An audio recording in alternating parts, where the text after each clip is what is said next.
Halo semua, kembali lagi bersama saya Madianto. Kali ini kita akan membahas tentang slow living sebagai kunci kebahagiaan. Kenapa hidup harus serba cepat dan mengikuti derasnya waktu, kalau kita bisa melambat sejenak dan menikmati apa yang ada di dunia ini? Coba kita buka dengan cerita seperti ini. Pekerjaan yang tak kunjung berhenti, jalan dengan bertambahnya jam kerja.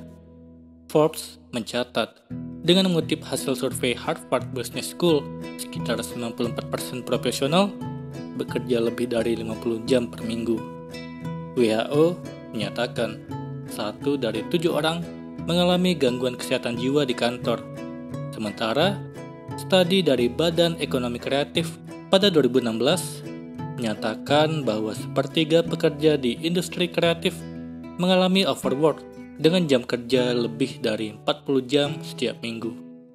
Dengan adanya hasil penelitian seperti tadi, itu menyatakan bahwa para pekerja seperti tidak ada pilihan lain dalam hidupnya, kecuali kerja, dan kerja lagi.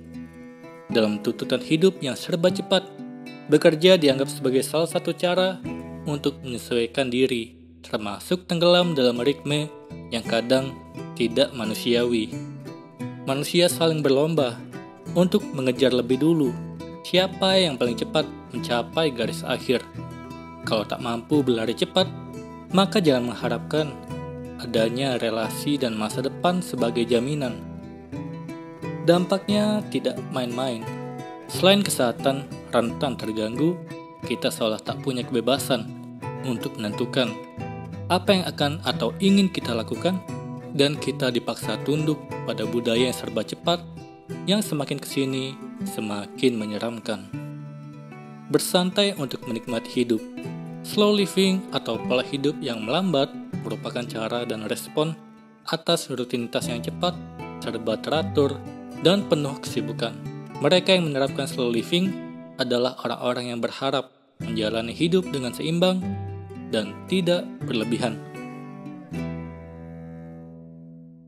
Penganut slow living paham bahwa kesibukan dan kehidupan yang serba cepat telah merebut berbagai hal, mulai dari kesehatan, ruang sosial, waktu, hingga yang paling penting, kenikmatan dalam menjalani hidup. Mereka merasa hidup yang serba cepat telah membodohi dan memaksa manusia tunduk di bawah kendalinya. Slow living lebih berarti bagaimana kita mampu mengatur ritme hidup kita secara bebas, tanpa tunduk pada pola serba cepat, guna mencapai tujuan yang ingin dicapai, tanpa harus terburu-buru. Dari Swedia sampai Amerika. Slow living tak sekedar sebagai slow food, tapi juga slow parenting, slow career, slow life, sampai slow money. Intinya sama.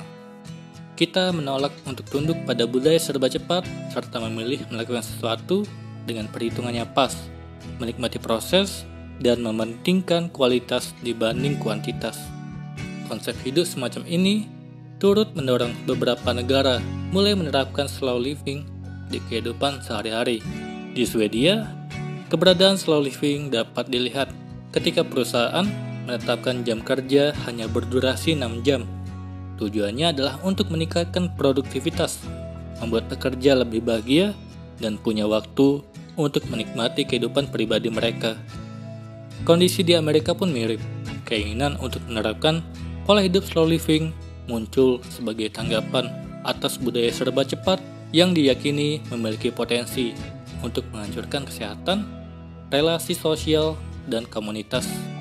Jika kamu tinggal di Eropa setelah usia 50 tahun, kamu hanya punya kemungkinan setengahnya untuk terkena penyakit kronis semacam jantung atau tekanan darah tinggi, yang biasanya diidap kebanyakan orang-orang Amerika, kata John DeGraff, Koordinator Nasional Take Back Your Time, sebuah organisasi slow life.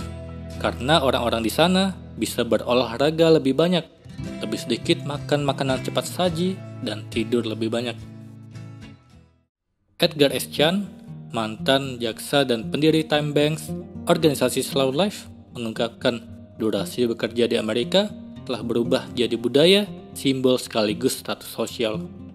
Chan beranggapan bahwa kerja itu justru malah merantai para pekerja dengan durasi kerja yang lama, Ditambah lagi keberadaan teknologi semakin memperburuk situasi akibat masyarakat Amerika lebih suka menatap layar daripada berinteraksi dengan sekitar. Melalui Time Banks, Chan mengajak orang-orang di sekitarnya untuk lebih menghargai waktu. Gerakan ini merupakan tentang bagaimana kita menghargai hal selain seberapa cepat kita dapat mengkonsumsi barang dan seberapa banyak barang yang dapat kita kumpulkan, ujarnya dilansir dari CNN. Di Jepang, yang terjadi sedikit unik. Selain didorong faktor bosan dan kehidupan serba cepat di kota-kota besar semacam Tokyo, alasan lainnya yang memotivasi orang-orang mempraktikkan slow living adalah menyelamatkan desa dari ancaman kepunahan. Seperti yang terjadi di wilayah Iketani, prefektur Niigata. Lebih dari 1 dekade silam, menurut penuturan Megumi Iizuka dari Japan Times, daerah itu hanya dihuni 13 orang penduduk yang sebagian besar diantaranya berusia di usia 65 tahun. Kondisi ini diperparah dengan gempa kuat yang melanda Iketani pada 2004. Ladang dan jalanan pun rusak. Gempa turut mendatangkan para sukarelawan yang berusia muda untuk membantu rekonstruksi wilayah Iketani. Hari-hari relawan muda yang diisi dengan bercocok tanam sampai membangun rumah yang rusak akibat gempa. Para relawan yang awalnya hanya bertugas membantu, lama-kelamaan tertarik untuk tinggal lebih lama. Ada banyak faktor pendorong. Semacam mereka merasa nyaman tinggal di desa, merasa tidak dituntut bekerja serba cepat, dan terpenting mampu menikmati hidup sebagaimana mestinya. Total sejauh ini, Iketani dihuni 70% populasi yang berusia 20-40 tahun. Salah seorang yang ikut arus perpindahan tersebut adalah Kanako Sato, ibu 1 anak berusia 29 tahun. Sato awalnya warga Tokyo. Selama tinggal di sana, ia merasa jenuh akan hiruk-pikuk dan pekerjaan di agensi iklan yang sehari-hari menyertai rutinitasnya. Sesaat selepas mendengar kabar gempa tersebut, ia tanpa pikir panjang langsung memutuskan untuk pergi ke Iketani dan menetap di sana. Ketika saya membantu warga desa dengan kegiatan bertani mereka, pelan-pelan saya menyadari bahwa cara hidup, falsafah, dan budaya mereka berasal dari pertanian dan nilai-nilai yang membentuk komunitas dan wilayah Iketani, ungkapnya. Secara keseluruhan, menurut survei pemerintah Jepang pada 2014, sekitar 40% masyarakat kota besar seperti Tokyo tertarik pindah ke daerah pedesaan untuk menghindari kehidupan serba cepat hingga tekanan pekerjaan. Banyak yang khawatir tentang prospek pekerjaan yang bisa mereka dapatkan apabila mereka pindah. Dari sini kita paham bahwa slow living bukan berarti tak tanggap dengan kehidupan sekitar, maupun hanya bergerak lambat dalam melakukan pekerjaan.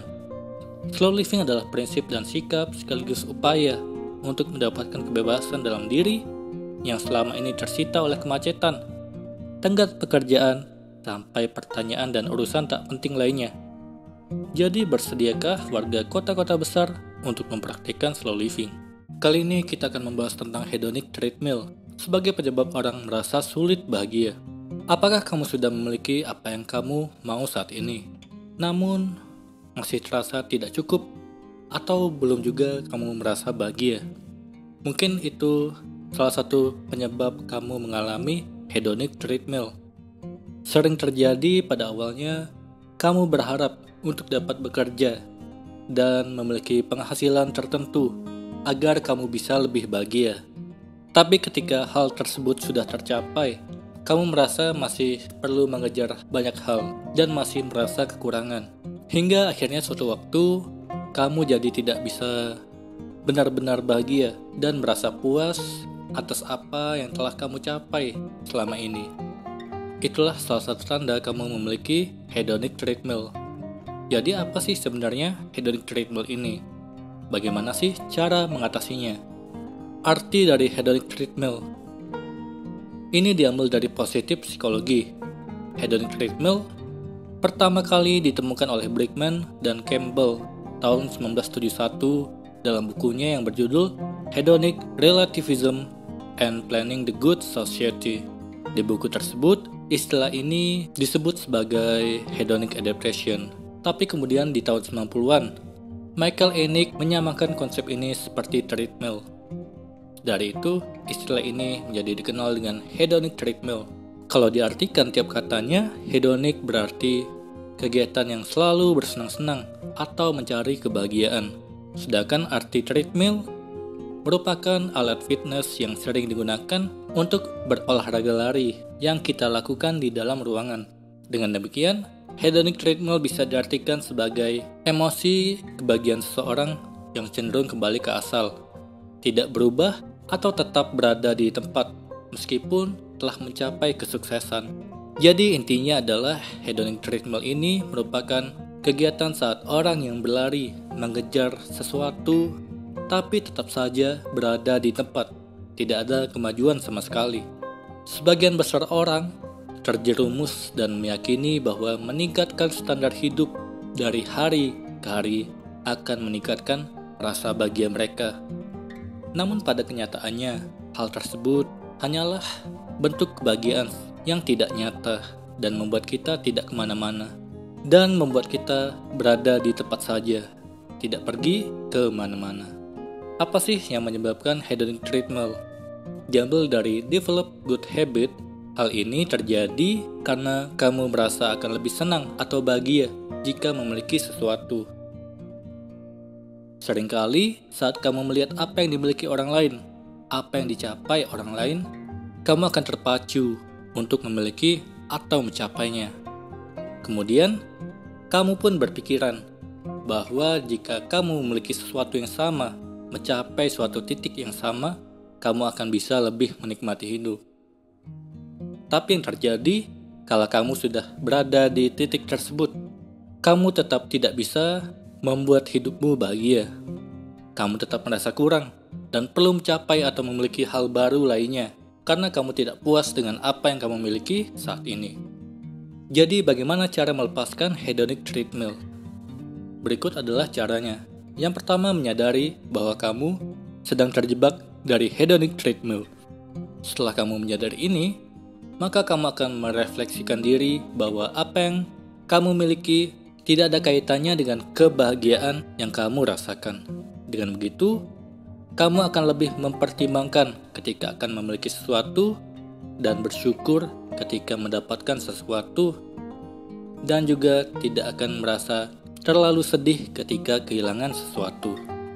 Kedua, menentukan tujuan keuangan. Selain secara psikologis, hedonic treadmill juga dapat dipengaruhi oleh faktor keuangan. Banyak sekali yang ketika penghasilannya bertambah, tetap saja mereka tidak memiliki tabungan. Oleh karena itu, kamu perlu lebih memperhitungkan pengeluaran dan juga memiliki tujuan keuangan. Dengan demikian, kamu akan meminimalisir semua hal yang tidak memberikan nilai lebih. Ketiga, memperbanyak interaksi sosial. Cara lain yang bisa kamu lakukan adalah kamu perlu memperbanyak sosialisasi dengan kehidupan sekitar.